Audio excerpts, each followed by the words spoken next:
Goodness, how incredibly much I've missed you, my precious, darling know-it-alls.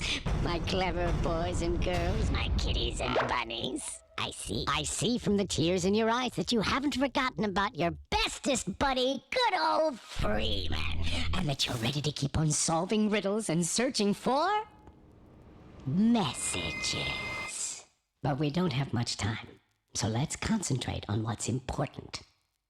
The world has finally gone completely bonkers. And so, today, I'm pleased to say my traveling circus is now presenting a completely new show.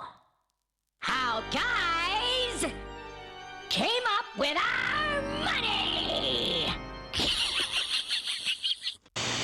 There were grandpas and there were turnips, but there was no dough. People would just exchange what they had for what they needed, like a turnip for a wagon and the wagon for a jug of wine. A simple and easy to understand system. And if there wasn't enough of something like nails or arrowheads due to the fact that almost no one knew how to work with metal, then obviously those things were worth more. Later, people started exchanging rare metals, and if someone got rich, they would carry around half a ton of gold with them like an idiot. It was inconvenient, and you could get robbed. So people decided to turn in their heavy objects for safekeeping. And that's how banks came about. They chopped up everything they got into equal chunks and introduced the gold standard. And the notes from the banks that promised the bearer metal in exchange eventually turned into paper money. It was all simple and clear. There was no way for a bourgeois to line his pockets. But quite recently, with the help of some clever words and some wise-ass verbal gymnastics, all of the dough makers managed to abolish the gold standard. Which means they screwed everybody. Come, celebrate, little man. In the past, you would exchange your money for actual gold. But now you'll be exchanging it for consumer purchasing power. Which means that now currency is nothing more than ink and paper, with an order from above to regard this typographic composition as happiness and the highest good. And those who oppose this order are wheeler dealers, instigators, terrorists, and sodomites! But I'm here to open up your eyes, my dear friends. Think now. There will not be one single atom of jest in my call to action. Now, the government provides and cares for all of our streets, which is good. But that doesn't mean that you're not personally allowed to plant a tree or paint a fence. It's said that good deeds shall multiply.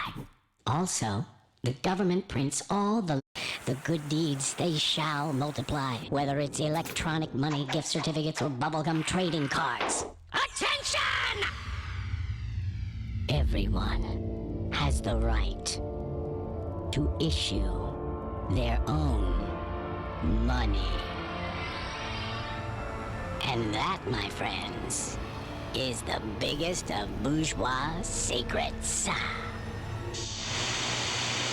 Some secret. Suppose John the Smith paints 100 extraordinary pictures. He sells them all to his neighbor for $50 and suddenly dies soon after, most probably from drinking. The neighbor takes them to the city and doubles his dough by selling the pictures to some art profiteer he knows. The dealer hangs them in his trendy gallery and starts selling each one for crazy money. People ask, "Hey dude, why are they so expensive?" He answers, "John's dead, there won't be any more pictures, they're in short supply." The same crap's going on with Bitcoin. In this case, math doesn't allow an endless number to be produced. You can't just go and issue 100,000 million of them when you feel like it.